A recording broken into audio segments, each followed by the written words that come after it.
श्रीमती शशि जैन। पुत्र एवं पुत्रवधू श्री रुचिर जैन, श्रीमती झिलमिल जैन। पौत्र एवं पौत्री ऋत्विक जैन, मिष्टी जैन। पुत्री एवं दामाद श्रीमती पूजा जैन, श्री निपुण जैन। सम्यंक जैन एवं वान्या जैन, निवासी सहारनपुर, प्रवासी मुंबई।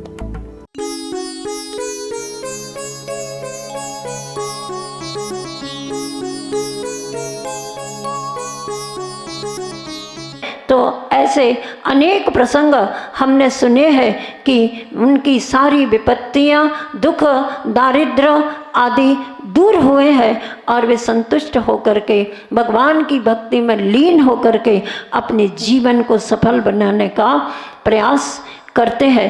एक प्रसंग आया है कि एक 16 वर्ष की कन्या, अत्यंत सुंदरी कन्या, और उसने अपने जीवन में उसका जब यौवन जगमगा उठा और वह अपने यौवन में प्रवेश कर चुकी, अनुपम सुंदरता पर उसे बहुत घमंड था। रूप मद भी एक मद आता है, सम्यक दर्शन में ये मद दोष पैदा करता है और रूप सौंदर्य के घमंड से युक्त वह कन्या एक बार एक शिलाखंड पर विराजमान मुनिराज थे, जो आत्म सौंदर्य में अनुपान में रस थे। आत्म सौंदर्य, आत्म गुणों के उस सौंदर्य का अनुभव कर रहे थे, ध्यान कर रहे थे।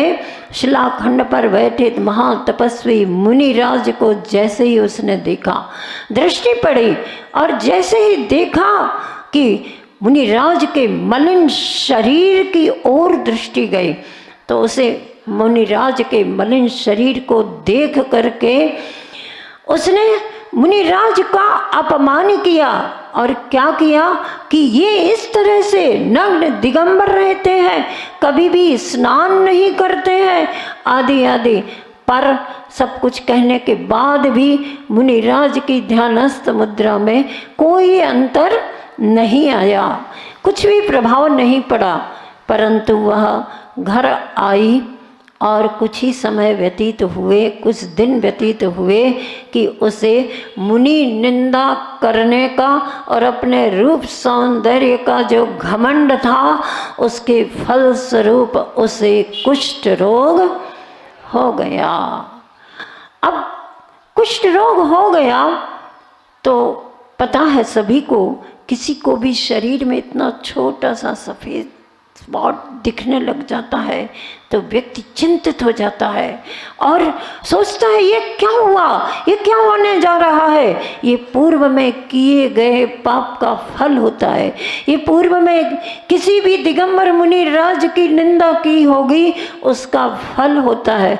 और जिसको भी यह हो जाता है और वह अगर अपनी आत्मनिंदा करना शुरू कर देता है, भगवान की भक्ति करना शुरू कर देता है, तो वह उन सब से दूर भी हो सकता है। आपके समक्ष प्रथमान योग के बहुत सारे ऐसे प्रसंग हैं।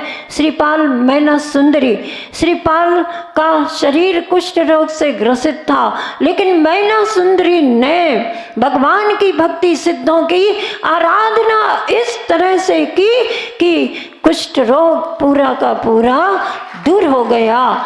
ऐसी भक्ति का प्रभाव होता है। वह कन्या भी अब देखती है क्या करें, पिताजी भी उसके सोचते हैं राजकन्या है, क्या हुआ, ये क्या हुआ, ऐसे सोच करके एक बार पिताजी उस कन्या को लेकर के, अपनी बेटी को लेकर के मुनिराज के निकट पहुंचते हैं। और वो मुनिराज वही मुनिराज थे जिनको देख करके कन्या के मन में निंदा का भाव आया था और निंदा की थी। जब मुनिराज के चरणों में नमन करते हैं और राजा अपनी बेटी के बारे में महाराज से निवेदन करते, महाराज इस कन्या ने ऐसा ऐसा किया, आपको देख करके ऐसा भाव आया। तो महाराज को इस बात का कष्ट हुआ कि देखो मैं इसके रोग का निमित्त बन गया, जबकि वो तो ध्यान में थे, लेकिन सुन करके उन्हें लगा कि मैं इसके रोग में कारण बन गया, मतलब ये क्या बात। और उन्होंने आशीर्वाद दिया। आशीर्वाद स्वरूप उन्होंने कहा कन्या से कि तुम भक्तामर स्तोत्र का पाठ करना प्रतिदिन बढ़िया श्रद्धा भक्ति के साथ में, और मुख्य रूप से 28वें नंबर छंद का बार बार पाठ करना और रिद्धि मंत्र का जाप भी करना। वह कन्या वैसा ही सब कुछ करने लगी और करते करते करते करते कुछ ही समय हुआ कि वह अपने रूप सौंदर्य को पुनः प्राप्त कर गई। इस तरह के ये, जैसा कि मैंने पहले भी कहा था, ये सब बाह्य सौंदर्य बाह्य चमत्कार के प्रसंग है, लेकिन जिस स्तोत्र के द्वारा, जिन परमात्मा की भक्ति के द्वारा हमारे चैतन्य चमत्कार जब होते हैं तो बाह्य चमत्कार होने में तो कोई आश्चर्य की बात ही नहीं होती है। हम अंत में एक बात और कह के इस प्रसंग को समाप्त करते हैं कि एक बार गांधी जी के पास कोई एक वकील आता है और वह वकील कहता है, बापूजी आप सुबह से उठ कर के क्या करते हैं ये प्रतिदिन? तब गांधी जी ने कहा, मैं सुबह से उठ कर के प्रभु की प्रार्थना करता हूँ। गांधी जी का कौन कह रहे हैं? बापूजी कह रहे हैं। मतलब उनका जीवन भी भगवान की भक्ति के सौंदर्य से युक्त था। जैसे ही वकील ने सुना और बापूजी से कहा, बापूजी आप जो भगवान की भक्ति करने में, प्रभु से प्रार्थना करने में जो समय दे रहे हैं, अगर आप इस समय को समाज सेवा में और दे दें, देश की सेवा में तो आप दे ही रहे हैं, लेकिन इतना समय और समाज सेवा में दे देंगे तो ये समाज सेवा निखर करके अपने सामने आएगी। बापूजी ने सुना तो उन्होंने वकील से कहा, एक काम करो, आप भी अपने सुबह से नाश्ता करने का, फिर भोजन करने का, फिर दोपहरी करने का, फिर शाम को भोजन करने का, और सोते सोते भी खाने पीने में जितना समय लगता है वो सारा का सारा समय प्रैक्टिस करने में लगा दो। कौन सी प्रैक्टिस करने में? वकालत करने की प्रैक्टिस में लगा दो। इतना समय तुम्हारा वकालत का कार्य और अधिक निखर करके सामने आएगा। तो वकील ने क्या कहा? आपके मन में भी प्रश्न आ रहा होगा, क्या कहते वकील? सच्ची सच्ची बताओ, आपके मन में क्या आ रहा है? आ रहा किसी के मन में कुछ कि वकील ने क्या जवाब दिया होगा गांधी जी को? बताओ तो जरा। जब भोजन का समय कम करने को कहा जा रहा है तब क्या कहा होगा वकील ने? वकील ने कहा, बापूजी बिना भोजन किए भी कभी शरीर चलता है क्या? शरीर को चलाने के लिए भोजन जरूरी और जरूरी होता है। आप कैसे कह रहे हो कि भोजन का समय कम कर दिया जाए और प्रैक्टिस में समय दे दिया जाए तो वकालत निखर करके आएगी? तब बापूजी ने जो कहा वह सुनने लायक है। उन्होंने कहा कि जैसे भोजन किए बिना तुम्हारा शरीर नहीं चलता, वैसे प्रभु की प्रार्थना किए बिना मेरा जीवन नहीं चलता और मेरी आत्मा नहीं चलती। सुनकर के वकील भी आश्चर्यान्वित हुए। प्रभु की प्रार्थना के प्रति इतना समर्पण आपने भी अपनी करतल ध्वनि के माध्यम से ये प्रदर्शित कर दिया कि बापूजी ने जो कहा, प्रभु की प्रार्थना को महत्व दिया और आपने भी करतल ध्वनि से प्रभु की प्रार्थना का समर्थन किया, क्योंकि आप सभी भी अपने जीवन में प्रभु की प्रार्थना किए बिना नहीं रहते। सुबह से उठते हैं, प्रभु की प्रार्थना करते हैं, हे प्रभु आनंददाता ज्ञान हमको दीजिए, है ना? शीघ्र सारे दुर्गुणों को दूर हमसे कीजिए।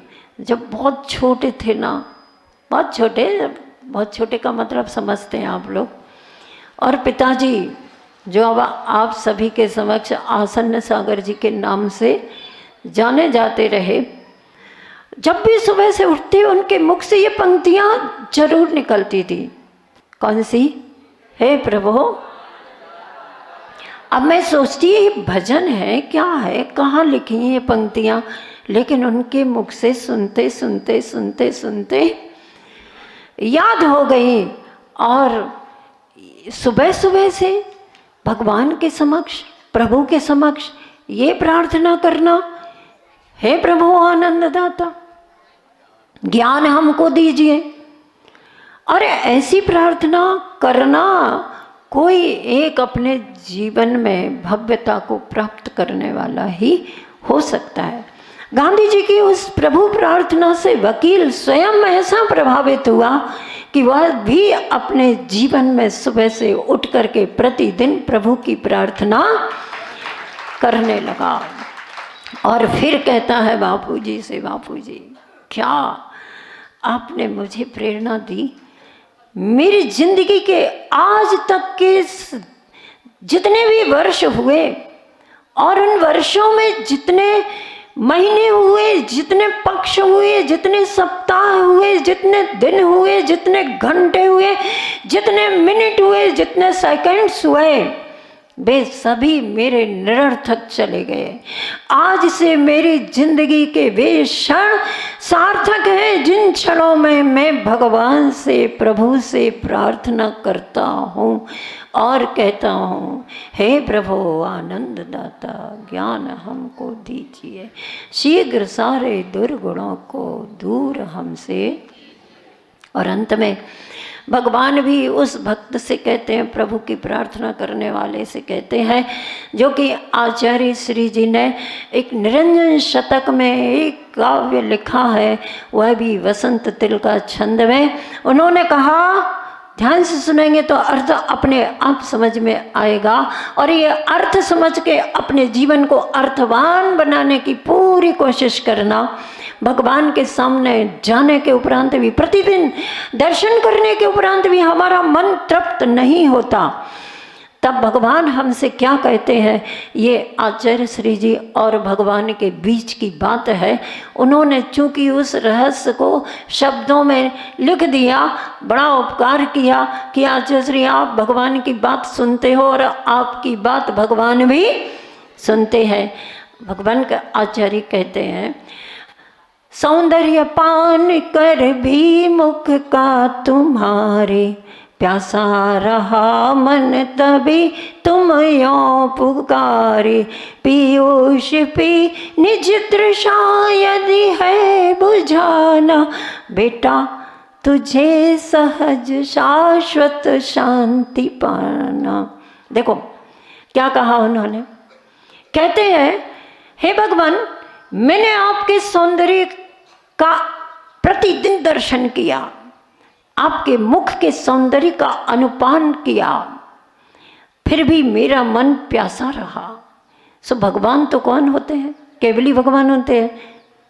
सब जानते हैं कि इस भक्त के मन में अभी ये प्यास है, ये दर्शन करके भी अभी अपने आप को प्यासा महसूस कर रहा है। तो भगवान यूं पुकारते हैं, क्या कहते हैं भगवान? आप भगवान श्री चिंतामणि पार्श्वनाथ स्वामी जी के समक्ष खड़े हो और उनके सामने ये भावना रख रहे हो कि हे भगवान मैंने आपके रूप सौंदर्य को, गुण सौंदर्य को प्रतिदिन देखा, दर्शन किया, लेकिन फिर भी मेरा मन तृप्त नहीं हो पा रहा। कुछ तो कहिए भगवान, कुछ तो कहिए। तब भगवान क्या कहते हैं, बेटा, आचार्य श्री को बेटा शब्द बड़ा पसंद है ऐसा लगता है ना, मुकमाटी महाकाव्य में भी समझी बात बेटा, कई बार बेटा शब्द का उपयोग किया उन्होंने। और अभी भी इस छंद में हम देख रहे हैं भगवान पुकार रहे हैं किसको? आचार्य श्री जी के लिए। क्या कह रहे हैं? बेटा तुझे अगर सहज शाश्वत शांति को प्राप्त करना है, अपने मन को तृप्त करना है, तो पीयूष पी निज तृषा यदि है बुझाना।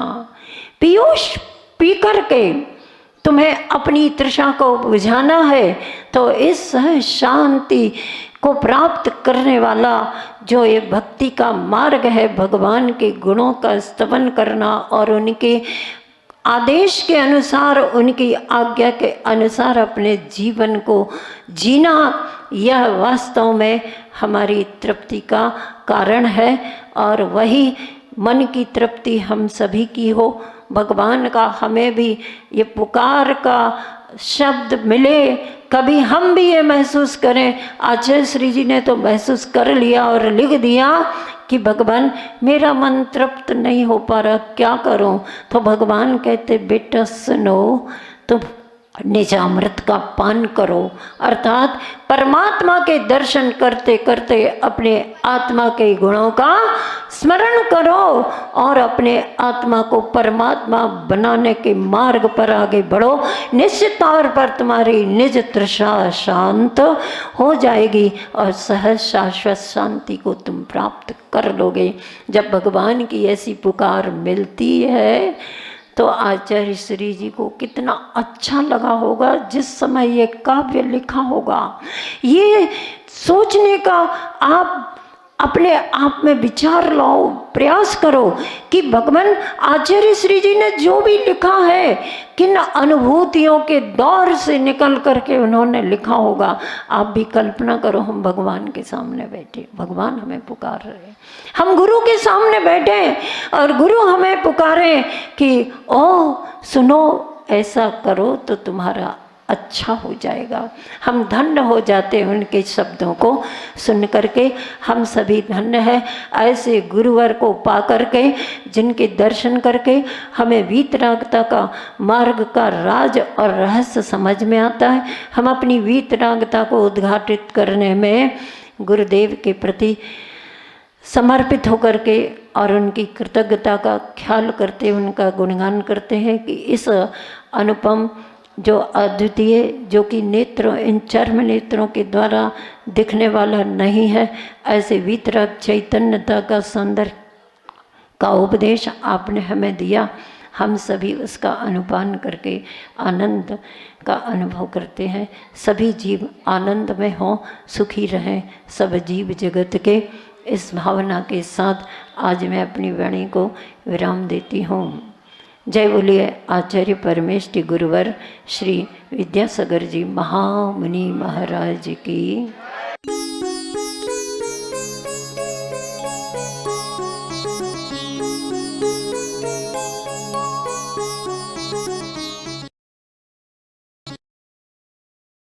कुमार जैन, श्रीमती शशि जैन। पुत्र एवं पुत्रवधू श्री रुचिर जैन, श्रीमती झिलमिल जैन। पौत्र एवं पौत्री ऋत्विक जैन, मिष्टी जैन। पुत्री एवं दामाद श्रीमती पूजा जैन, श्री निपुण जैन। सम्यंक जैन एवं वान्या जैन, निवासी सहारनपुर, प्रवासी मुंबई।